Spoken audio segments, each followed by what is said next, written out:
Let's record this. So this is Friday, March 27th. This is a gathering of consciously evolving souls here to serve the planet's conscious evolution, representative of the affiliated New Thought Network, ANTN, and here to be an uplift to one another, to ourselves. There's Dr. Angelo Pizzillo. I thought Frank Zumullen stuck his head in there a minute. Mary Beth Spears, welcome everybody. So just take a minute as we join here and look around at these faces.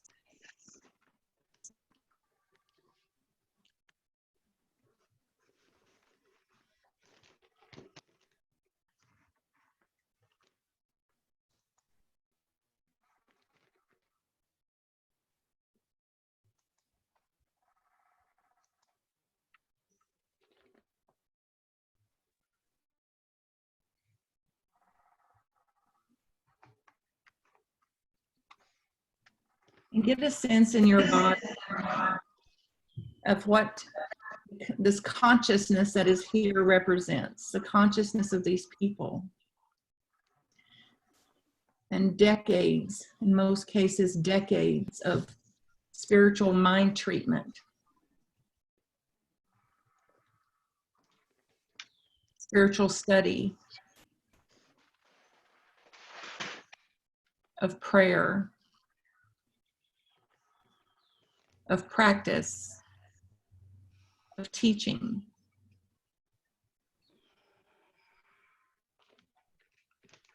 Of serving and leading.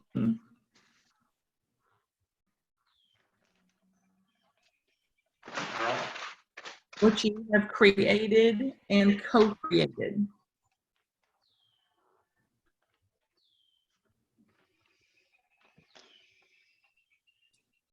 And what Creator has done with you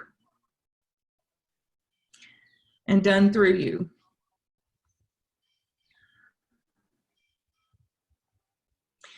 So we dedicate this time and place to an expansion of all the work, all the knowing, all the spoken word, all the written word, all the dreaming, all the doing, all the thinking, all the being, all that is certain of Creator and the infinity of it and the eternity of it and the potential active now and activated now through this coming together, this community of caring and connection. And we delight and celebrate in what is and what will be through the synchronicity and the joining and the expanding.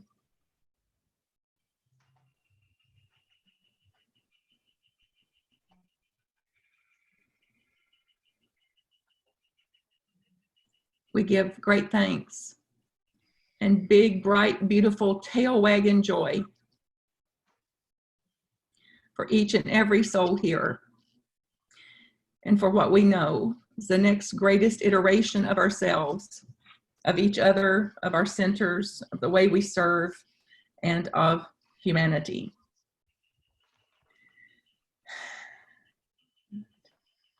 Any words you want to speak, anybody, what would you intend or invoke here? Healing.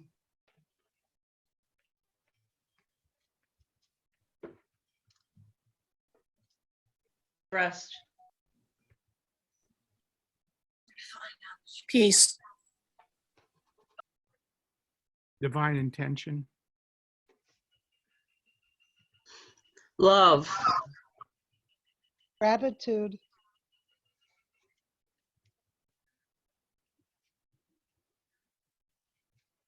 Knowingness. Allowing. Showing forth of the divine light. Presence. Trusting the process.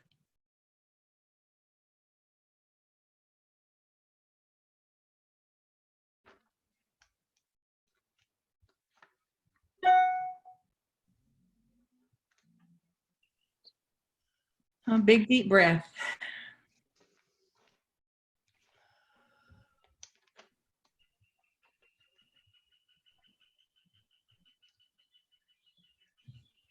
So we lift up the word, the intentions, the heart, the head, the mind of the matter. And we begin again here, knowing that long before we pause today, what is so, what is true, and what is nature. And so it is. Amen. All right, you beautiful beings. The floor, there's nothing formal here. I simply had a very wholehearted calling to just connect with you, to bring us together in a meeting room like this, to let us see each other's faces, to support one another, see what's going on in your ministries, how you're managing this, what would support you at this time. So I want to just open the field for any or all of that, or nothing that I've mentioned, even something that hasn't been mentioned here, for you to have a space to get what you came for to this call. Whatever you came to this call for, that you take it, your responsibility for, get what you came for here. And me and the others here are here to join you in making sure that that happens. Anybody want to start? Just raise your hand and wave if you want to, and I can unmute some of you I won't be able to. Hi, Frank, Terry, what do you got for us? Hi. Hi. You know, a lot of people that I've been talking to are talking about how during this time they're relaxing, they're doing things around the house, they're catching up on things that they haven't had a chance to do. And I find myself sometimes almost becoming a little resentful because I'm working harder now to get communications out to everyone than I think I ever have in my life. And so what I need more than anything else is rest and relaxation, and I'm finding myself not getting it. And I'm wondering if anybody else is having that same experience. Absolutely, completely. I have show of hands. So certainly everybody in the center is raising their hands, and it's a baptism by fire. You know, I say that you're already cooking on 6 burners, and then you've got six burners added at one time, not one burner added, but 6 more burners all at the same time.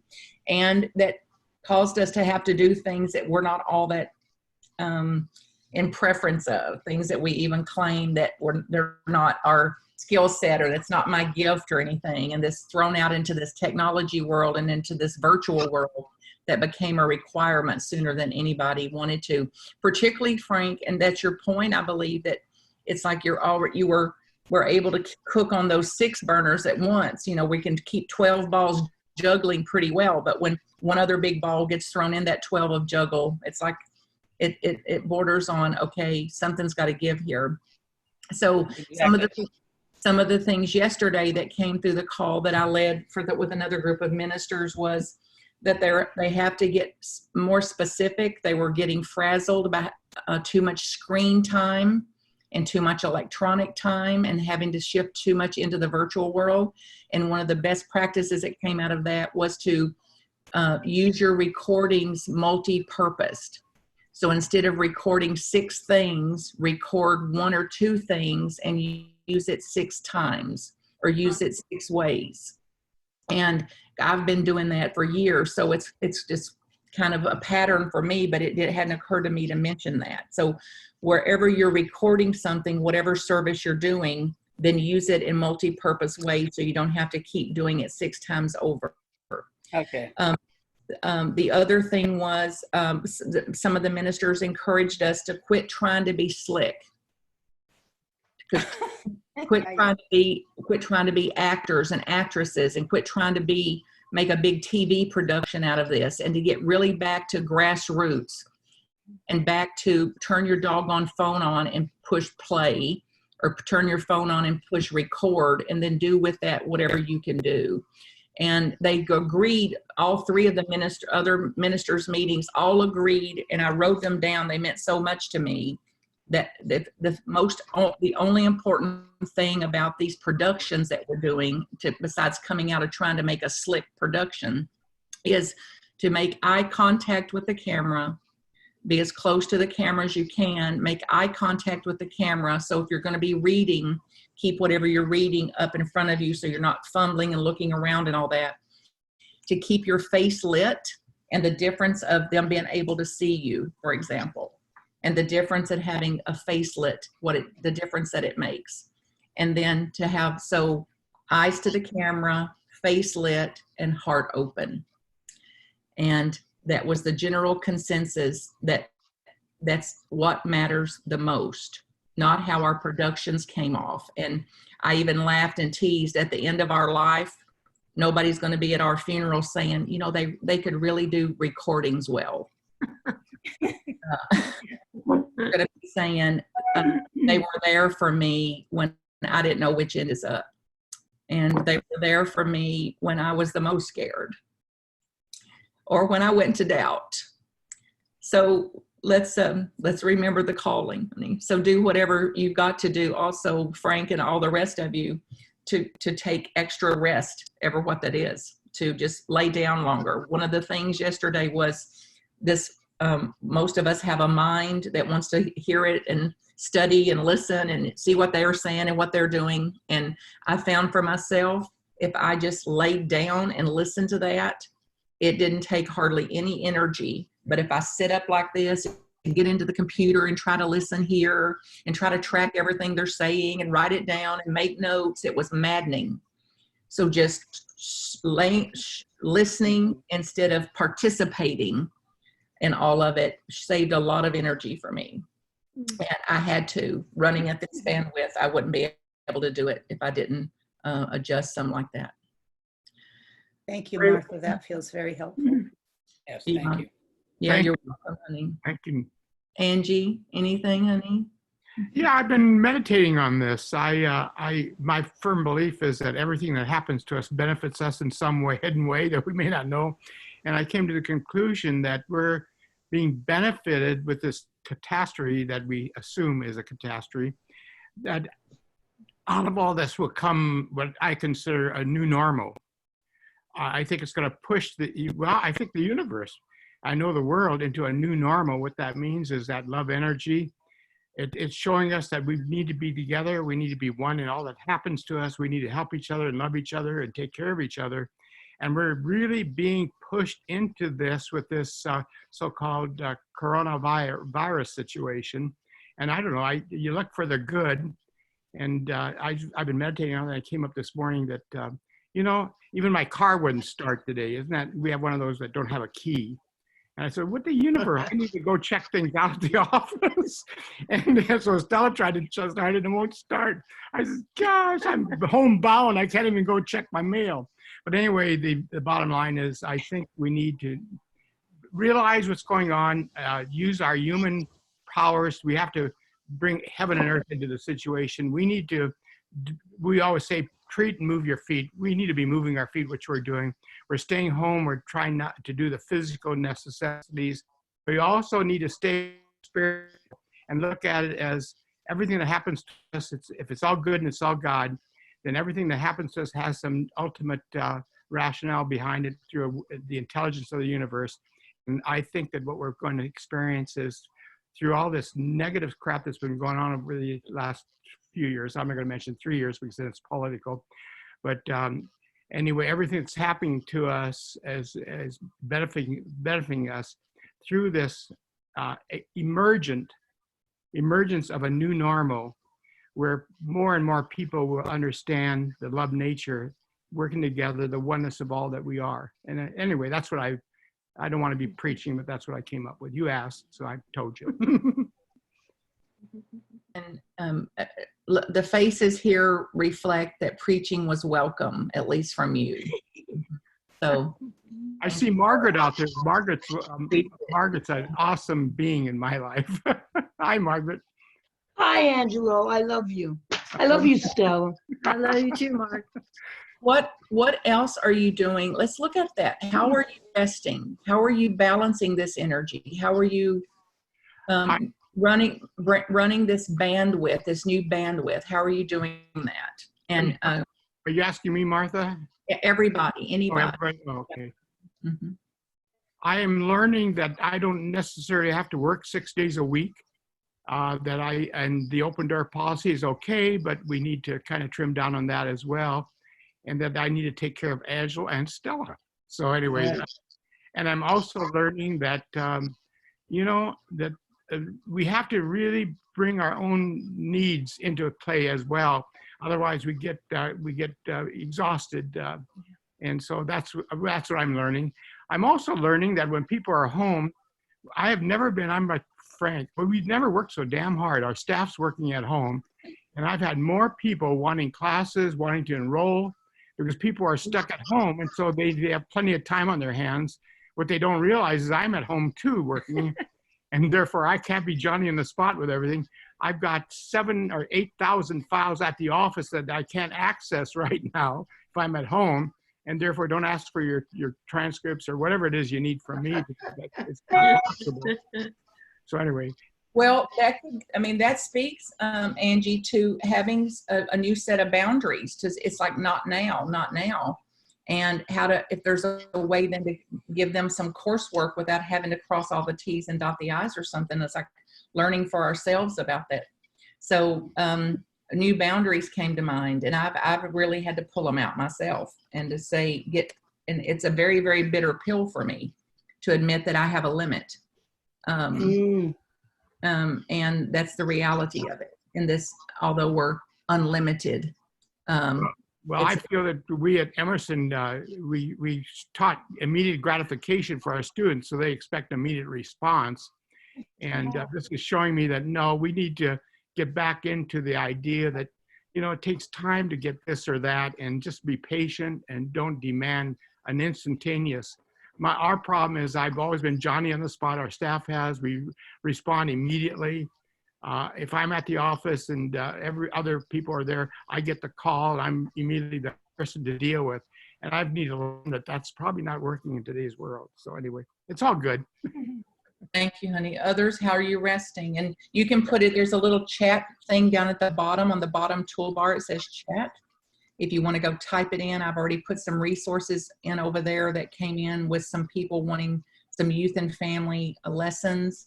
The other one was about a rumor control that was very helpful for some people in their communities to really address that. Now that link I got about 5 days ago, so it's likely been updated since then. And then as a reminder that the Unity Prayer Vigil that we get to participate in when we're out there at conference is open now virtually online, so people can go in for the 30-minute silent prayer. So I put that link there in the resources too. And I'll keep doing that through this call as we're listening to how we're managing these times. And if you've got resources there and you want to share them, certainly go ahead and do that by posting it into the chat box. And that'll be on the that'll be as well. Martha, one of the things that I found was, I'm busier because I'm on the phone more often.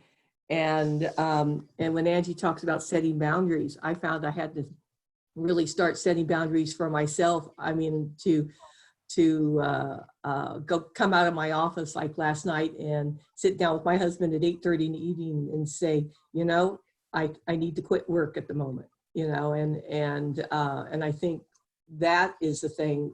We set boundaries with other people, but do we schedule time for ourselves? Do we set boundaries for ourselves and say, okay, I don't have to do this today. I can put it off till tomorrow. Because I think sometimes we get into where we're so used to because we're focused on this helping and we're focused on caretaking. And can we put our oxygen mask on first? Yeah. Amen. Martha, one of the things that that's been going on for me is since I'm transitioning, or I have in the last 3 months transitioned into full-time ministry, I had a bunch of things that I was bringing up to speed, which is the videos with the high production values and a practitioner office in Center City, Philadelphia. And so things are changing around, and I've gotten some interesting insights. Still doing the high production value videos, but also doing twice a day. We do a 15-20 minute check-in and meditation call. And it's very low production values. It's come in on the Zoom meeting and do them at 8 o'clock in the morning, 6 o'clock in the evening. And what's happened is our group has gotten larger. There are people who used to be part of another community that they're not connected, and they found us. And so yesterday morning on the call, we had people from our local area, a guy who had moved to Portugal from our local area, and somebody who we met who's in Holland, just connecting in. So Angelo, keying into what you said, is the demand just got much bigger, but the resource also got much bigger, because everybody here is like working to teach classes, and it doesn't make any difference to me where somebody is when they connect in on the Zoom. We suddenly got a much bigger footprint. So we got a spiritual practices class starting next Monday, 7 o'clock. Send them over. Thank you. Except I have one starting too. On Monday? Mhm. No, mine's on Tuesday. They can take them both. You see? Yeah. Somebody's not available Well, Monday. They can go over to Margaret's Zoom. Did you finish, Bill? Well, you know me, I keep talking for an hour, but yeah, I'm Oh. done. Okay, so for me, it's been very interesting because most of my community thinks I'm dead, okay? This is the best my voice has sounded in 6 weeks. So I've been traveling, I've been in hospitals for 3 days. I'm just starting to get a bit of the voice back, and I've been pushing through it until my body just really kind of crashed, because I was talking, even when I was talking like this, I was still taking calls. But what this has done for me is I still am not taking as much care because I can't shut up, okay? I cannot be quiet. I have to keep talking. It's my life. It's what I do. And but the thing is, I went out last week and I got a laptop computer I've been talking about for 7 years. And I'm learning how to use it. I'm on it right now. So this is huge. Zoom, I've been talking about 2 years. And now we're hosting meetings, and I'm still learning that. So I am really grateful that this, whatever this thing that's going on our planet is, has pushed me into doing the thing out of my comfort zone. So keep praying for my voice. And I'm just finding, like Angie, I'm just finding that this too is good. There's something in this for all of us. So I'm taking the good and I'm healing my body somehow, and all is well. The new normal. My new norm, I love that. I wrote that down. New talk when I get a real voice back. I don't want this to be my new normal. No, this has got to come a little stronger. Almost there. Honey, stay the course. Yep. Hey, the Anybody else? Just wave so I can see you, or just unmute. Hi, Irma. Come on in, honey. Hi there. Well, it's really, my name is Irma, but it's called EJ, so it's okay. DJ. Listen, on the West Coast, and I am a sort of an independent retired minister, but I do a lot of teaching and I do a lot of counseling. And I don't know about you, all of you, but yesterday I came in my house and I closed the shutters and I locked the door and I turned off the phone because I was overwhelmed with what I was seeing. Being a young person in the 60s, that's what we were all about, that we were all one. We were going to unite in love. And that's what our ministries have been about. That's about pushing that idea that we're all one. It's all God. We're all in this together. But yesterday, I saw it. I saw it. Another tip I have for you is that if you're wearing a surgical mask like I did, don't go to the bank. They don't like it. If you come in the door on, they're not happy about that. But what I was seeing was all of these people helping one another in my community, in the markets. Everywhere I looked, there were people. There was no you and me, us and them. we were all united in helping. And I just got to the point when I thought, oh, it's happened. In my lifetime, I've seen it happen. This virus, for whatever it is for you, I thought Dennis Merritt Jones, I got his newsletter the other day, and it says, Gary Zukav, it said, when fear ceases to scare you, it cannot stay. So yesterday, I got rid of the fear because I truly felt and believed that it had come to pass, that we were all one, that we were united in this, and that we would survive. That's all I got for you. But I was touched and really overwhelmed that the work that we've been doing in our ministries and in our lifetimes actually was making a connection. Yeah. So that's it for me on the West Coast. It's beautiful to hear, honey, and I got a sense of it myself. Yeah. What I believe you realized, and that I believe it's a direction we've all been going in all these decades of the work that we've done. So it's beautiful to witness, honey. Thank you for sharing it. Yeah.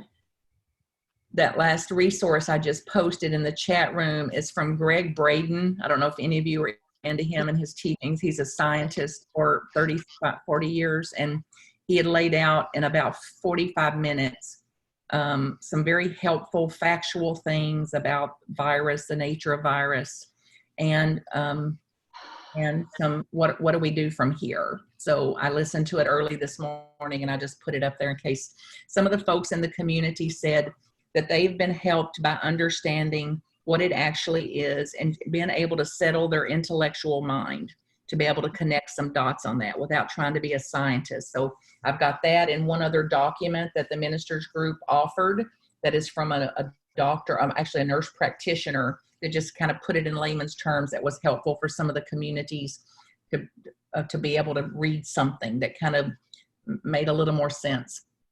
And I'm not a scientist, and I absolutely avoid it, trying to comprehend it or to explain it myself.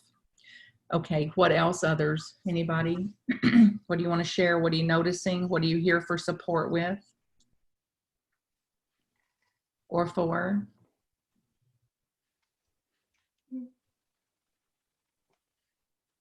You're waving. I'm finding that I love just thinking about what's going on, and I'm studying a lot, and I love our teaching so much. I'm just so deeply, profoundly grateful for it. I've been doing a lot of reading up, and I'm going to be doing some writing about, I think we're in a global dissipative structure. And when I talk about with other people, there's a comfort in that, to realize that this is something where we have the opportunity, if we stay in the perturbation and we have the fragility to go through it, to be malleable, this is shuffling us into that higher order that's talked about in dissipative structure. And it's watching it happen. I see so much good happening. I know this is a horrific time for millions. And that said, within my sphere, I mean, Martha, you've been helping me through the master class I call my sister, because my sister and I have this rather interesting relationship, and we have now got a new ability to communicate with each other at a much more ascended conversational level.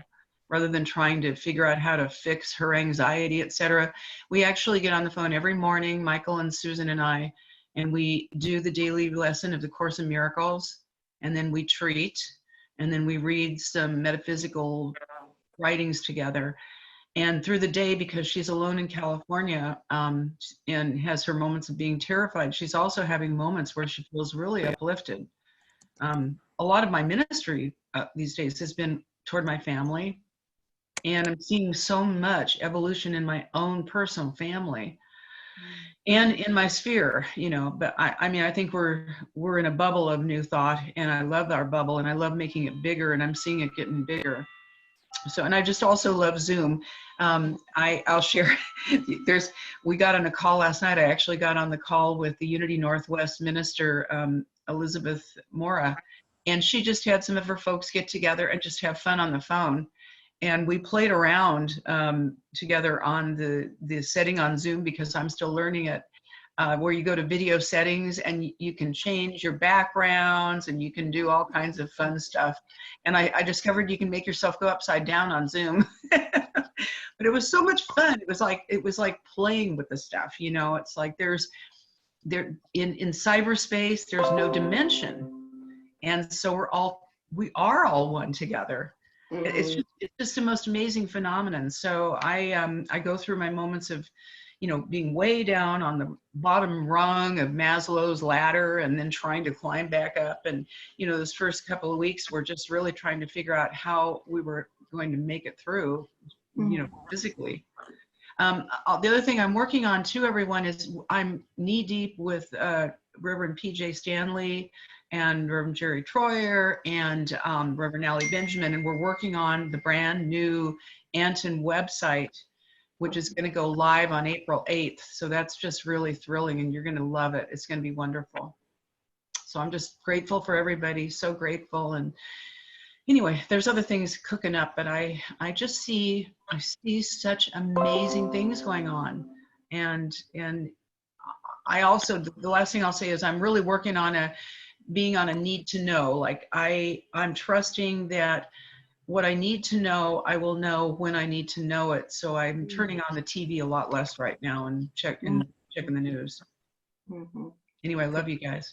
Thank you, Mary Beth. That came from each and every one of the groups. Like, one of the most vital things they did to keep their own balance and to manage the energy that they want to hold and run in the presence was to limit it. So not to cut off from it necessarily, but to have some limit on it. So twice a day to check something, twice a day to listen, or whatever will work for you. So I encourage that for your own sake, whatever it works.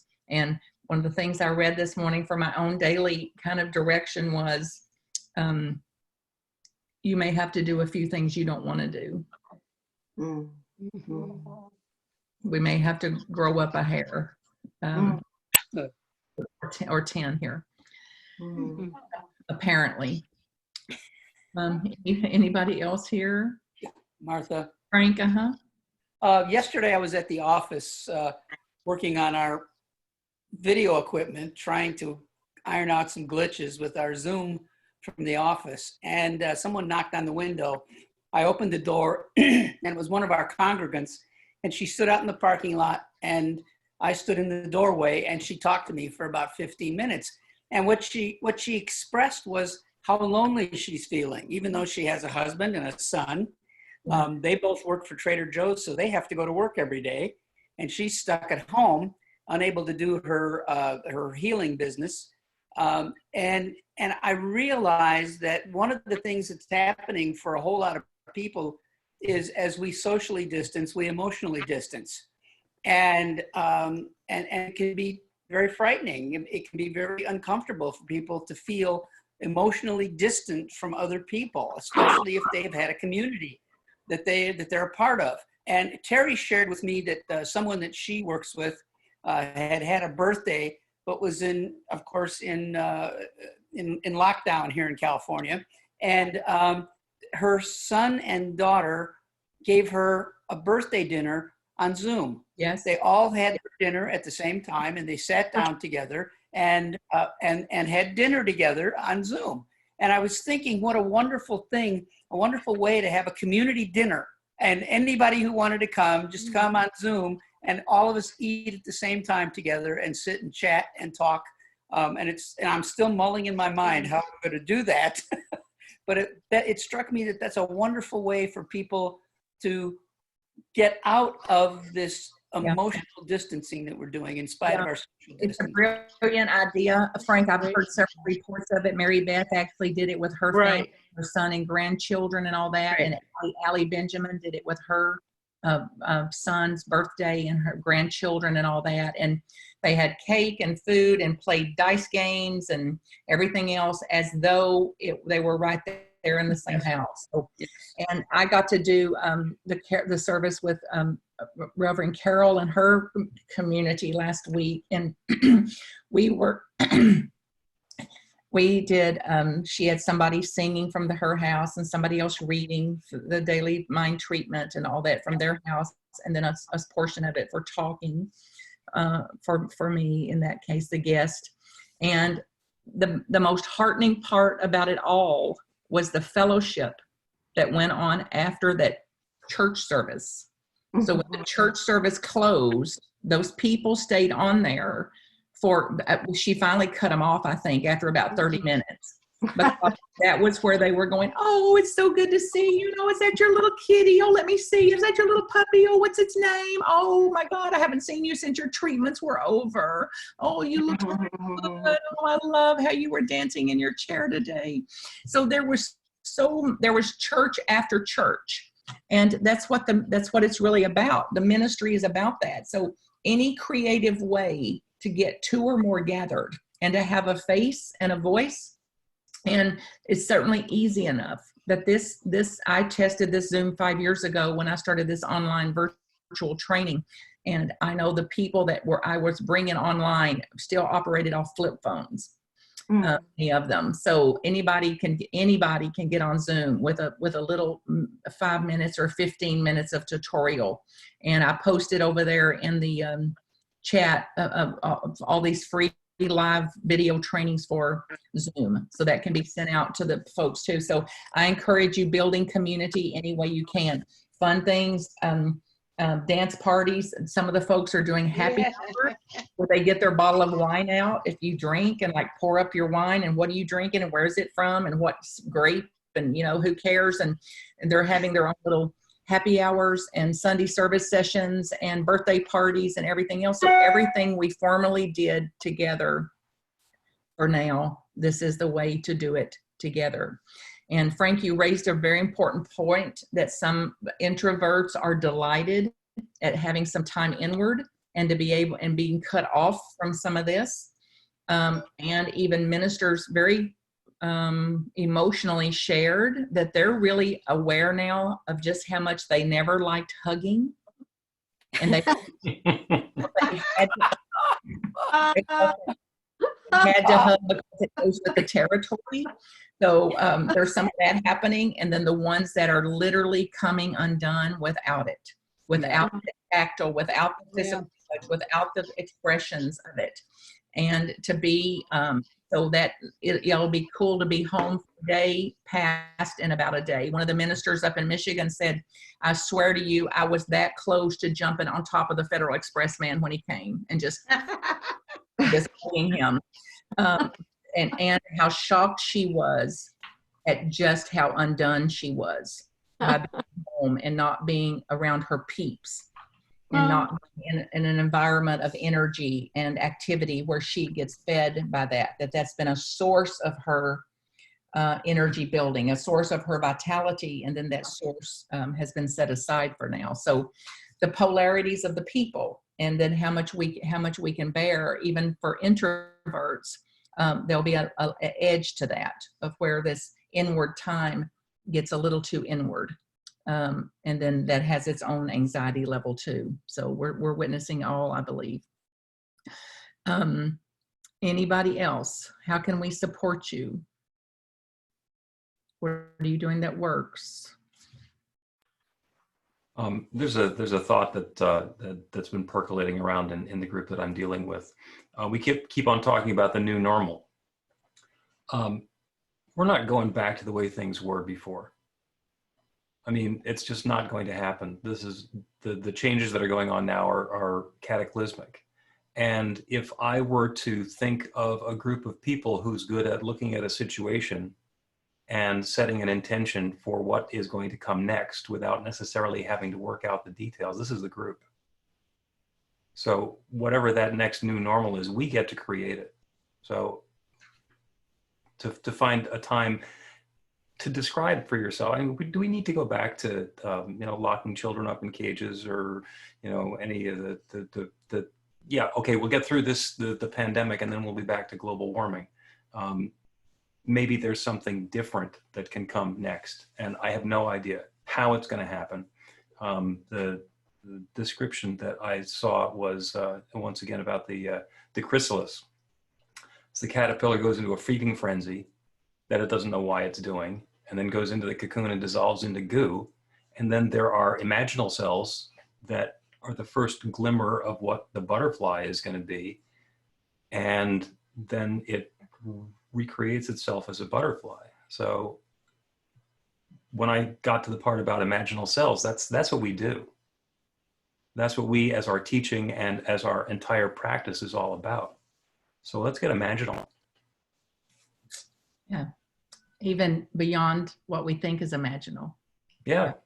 There's not a limit here. This is, I mean, no, 3 weeks ago, would you have predicted this? That's been something. No. That's also been in some of the polarities of listening to the ministers, that they've also reached a level of frazzle, which some of you pointed to today, like getting more tired. I'm tired, but there's also an energy that's exciting, that something new is coming, that butterfly is on its way, in your metaphor, Bill. So it's a combination of whew, and oh yay. What is the new next? Yeah. I also wanted you to have an experience of breakout room today. Some of you have done it, some of you haven't. So I want to put you in a breakout room. You'll appear with 4 new best friends who you don't get to pick today. So God will pick whoever you end up in a breakout room with. And I love you to answer this question. When this is over, when we're on the other side of this, and this is now history, what do you most look forward to? What do you most look forward to when we're on the other side of this? All right.